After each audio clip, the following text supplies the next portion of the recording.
Eyeballs நேயர்களுக்கு வணக்கம். நம்ம கடந்த பல எபிசோட்ஸாக கிரகங்களே கோவில்களாய் அப்படின்ற தலைப்பின் கீழே தொடர்ந்து நிறைய வீடியோக்கள் பார்த்துட்டு வரோம். அந்த வரிசையில் இன்னைக்கு ஒரு அற்புதமான ஒரு கோவிலை பற்றி பார்ப்போம். இந்த கோவிலை பற்றி தெரிஞ்சுக்கிறதுக்கு முன்னாடி சில காலகட்டங்களில் ஒவ்வொருத்தரும் சில பிரச்சனைகளை சந்திச்சுட்டு வருவாங்கன்றது எல்லாரும் கண்கூட பார்த்துருக்குறோம். சாதாரண ஆளாக இருக்கட்டும், இல்லை மிகப்பெரிய கோடீஸ்வரனாக இருக்கட்டும், எல்லாருக்கும் இது விதிவிலக்கு இல்லை.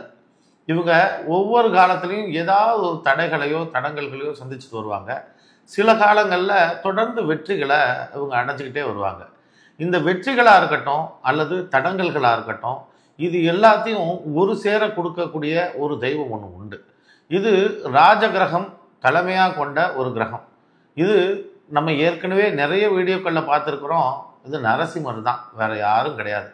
அதுலேயும் குறிப்பாக இந்த கும்பத்தில் இப்போ கோச்சார சனி வந்திருக்கு இல்லையா, கும்பத்தில் கோச்சார சனி இருக்கும் காலத்தில் சித்திரை மாதம் பிறந்தவங்களாக இருந்தாலும் சரி, ஆவணி மாதம் பிறந்தவங்களாக இருந்தாலும் சரி, கார்த்திகை மாதம் பிறந்தவங்களாக இருந்தாலோ அல்லது மாசி மாதம் பிறந்தவங்களாக இருந்தாலோ, யாராக இருந்தாலும் இந்த 4 மாதத்தில் பிறந்திருந்தாங்கன்னா அவங்க நிறைய தடங்கல்களை இந்த மாதம் தொடர்ந்து அனுபவிச்சுட்டு வருவாங்க.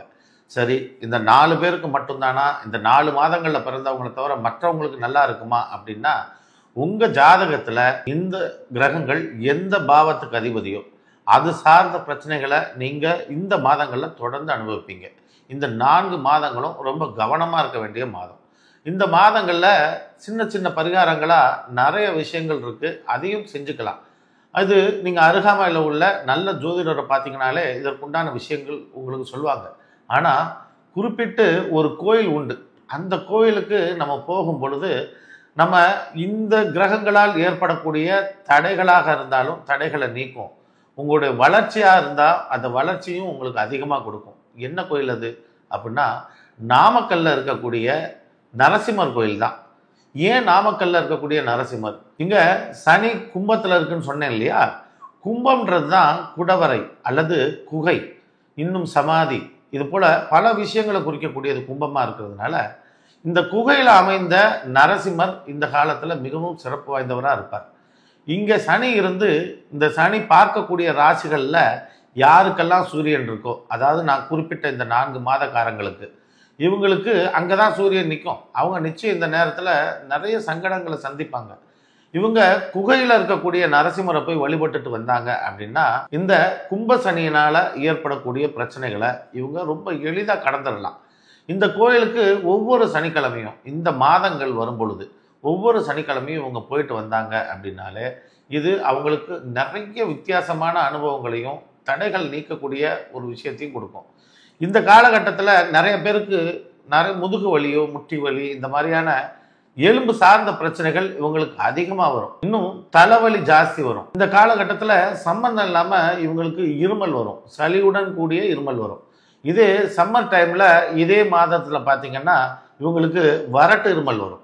இந்த வறட்டு இருமல் என்ன மருந்துக்கு சாப்பிட்டாலும் சரி, டாக்டரை பார்த்தாலும் சரி, அது குணமாகிறதுக்கு வாய்ப்பே இருக்காது. அது என்ன காரணம்னே தெரியாது. ஆனால் இந்த கோயிலில் இருக்கக்கூடிய அந்த அதிர்வலைகள் இந்த பிரச்சனைகளை உங்களுக்கு நீக்கும். உங்களுக்கு மூட்டு வலியோ முதுகு வலியோ இருக்குது அப்படின்னா, அல்லது எலும்பு சார்ந்த ஏதாவது பிரச்சனை இருக்குதுன்னா இந்த கோயில் போயிட்டு வரும்போது நல்ல உங்களுக்கு நிவர்த்தி கிடைக்கும். இது இல்லாமல் இன்னும் சில பரிகாரங்கள் உங்கள் ஜாதகத்துக்கு பொறுத்த மாதிரி பார்த்து அதையும் செய்யும் பொழுது நல்ல வித்தியாசமான அனுபவங்கள் உங்களுக்கு கிடைக்கும். நிறைய தீர்வுகளும் உங்களுக்கு வரும். ஏன் குகையில தான் போகணுமா, மற்ற உள்ள நரசிம்மர் கோயிலுக்கு போகலாமா அப்படின்னா தாராளமாக போகலாம், அதுவும் பலனளிக்கும். ஆனால் இந்த கும்பச்சனிக்கு இது ரொம்ப விசேஷம். இந்த இடத்துல கூடுதலான ஆற்றல் இந்த நேரத்தில் நிரம்பி இருக்கும். இந்த நேரத்தில் போகும்பொழுது உங்களுக்கு அதிலிருந்து கூடுதலான பலன்களும் உங்களை சேரும். இந்த கோயிலில் நான் இப்போ கார்த்திகை மாதம் பிறந்தவன் சார், நான் நீங்கள் சொன்ன இந்த மாசி மாதமோ சித்திரை மாதமோ ஆவணி மாதமோ போகணுமான்னா உறுதியாக போகணும். இந்த மாதத்தில் பிறந்தவங்க யாராக இருந்தாலும் மற்ற 3 மாதங்களில் வரும்பொழுதும் இவங்க இன்னல்களை சந்திப்பாங்க.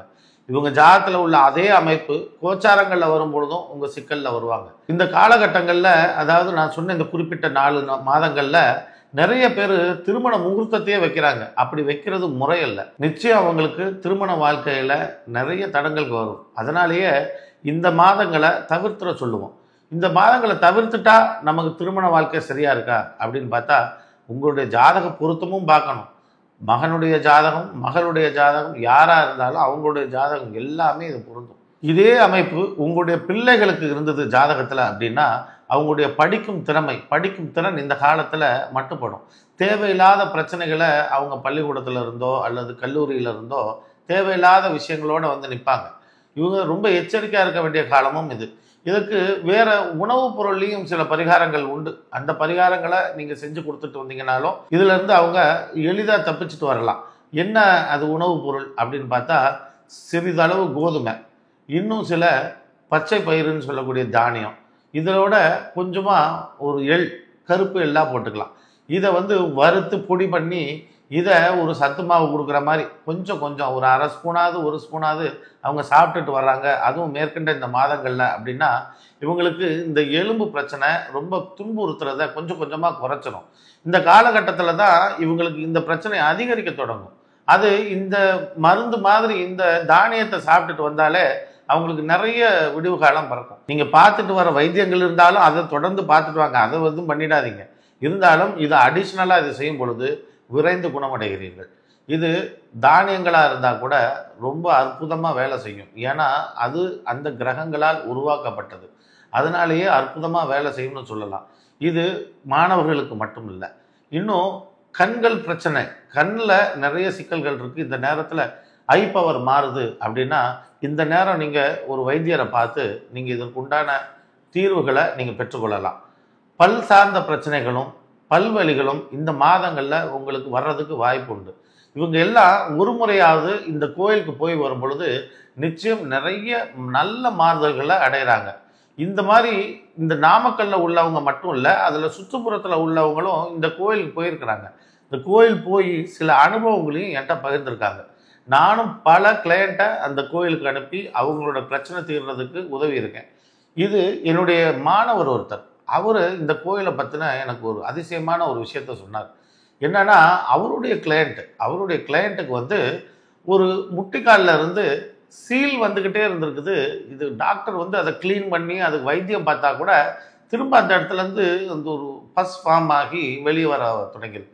இவருக்கு காலே வந்து வீங்கி போய் ஊனமாற மாதிரி ஆகி போச்சு. இந்த பஸ் இருக்கு இல்லையா, இது ரத்தத்தோடு கலந்து அவருக்கு ஜுரமும் அதிகரிக்க தொடங்கிருச்சு. அப்போ டாக்டர் சொல்லியிருக்காங்க, இது இப்படியே போனால் இது வேறு ஏதாவது சிக்கலை பெரிய கொண்டு வந்து விட்டுரும் அப்படின்னு சொல்லி பயமுறுத்தி விட்டுருக்குறாங்க.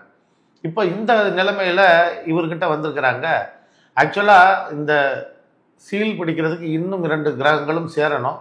ஆனால் என்னுடைய மாணவர் வந்து இந்த கோயிலே இதுக்கு போதுமானதுன்னு அவர் ஒரு முடிவுக்கு வந்து சேரன்னு இந்த கோயிலுக்கு அனுப்பியிருக்கிறார். இந்த கோயில் போயிட்டு வந்த பிறகு இந்த பஸ் ஃபார்ம் ஆகிற விஷயங்கள் மட்டும் குறைஞ்சிருக்குதே தவிர சரியாகலை. ஆனால் இந்த ஜுரம் மற்ற விஷயங்கள் எல்லாம் கட்டுப்பாட்டுக்கு வந்துருச்சு.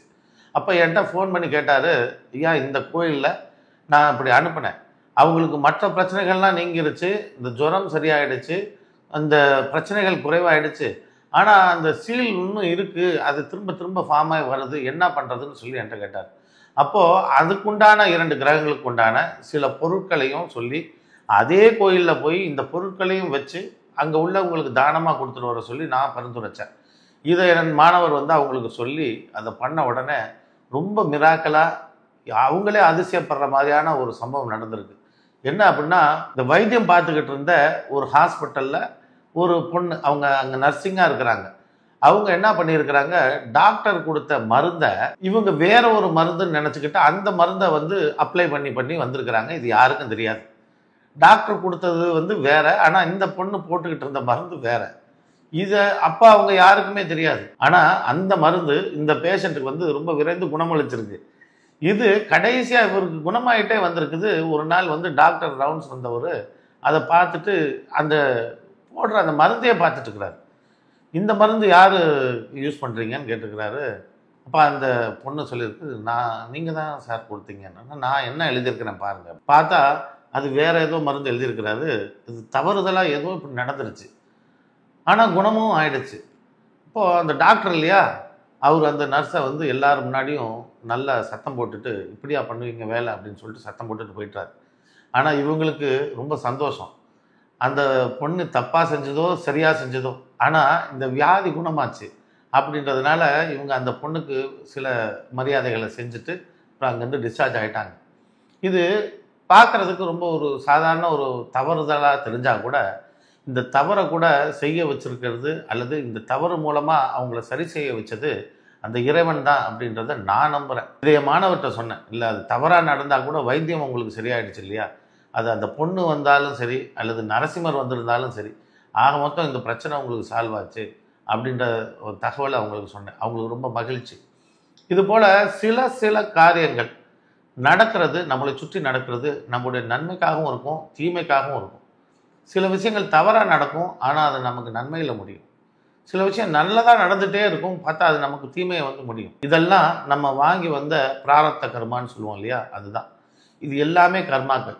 இந்த கர்மாக்கள் தீர்றதுக்கும் மற்ற பிரச்சனைகள்லேருந்து நம்மளை விடுவிச்சுக்கிறதுக்கும் இறைவன் தான் என்றைக்கும் நம்ம கூட துணை இருக்கான். அவன் கிரகங்களாக இருக்கான். அந்த கிரகங்கள் தான் அந்த இறைவனுக்கும் பெயர் சூட்டியிருக்கு. அந்த பெயரை கொண்டு, கிரகங்களை கொண்டு நீங்கள் அந்த இறைவன்கிட்ட போகும்பொழுது நிச்சயம் உங்களுக்கு உங்களுடைய பிரச்சனைகள்லாம் ஒன்றா தீர்வாகிட்டு வரும்ன்றது மட்டும் நம்ம ஞாபகம் வச்சுக்கணும். இதுபோல் நிறைய கோயில்கள், அதிசயமான கோயில்களும் அற்புதமான சம்பவங்களும் நம்மளை சுற்றி நிறைய நிகழ்ந்துக்கிட்டு தான் இருக்குது. நம்ம தான் அதை கவனிக்க தவறுறோம். இதுபோல் நிறைய விஷயங்களை நம்ம அடுத்தடுத்த கோயில்களில் பார்த்துட்டே வருவோம். அது வரைக்கும் நன்றி, வணக்கம்.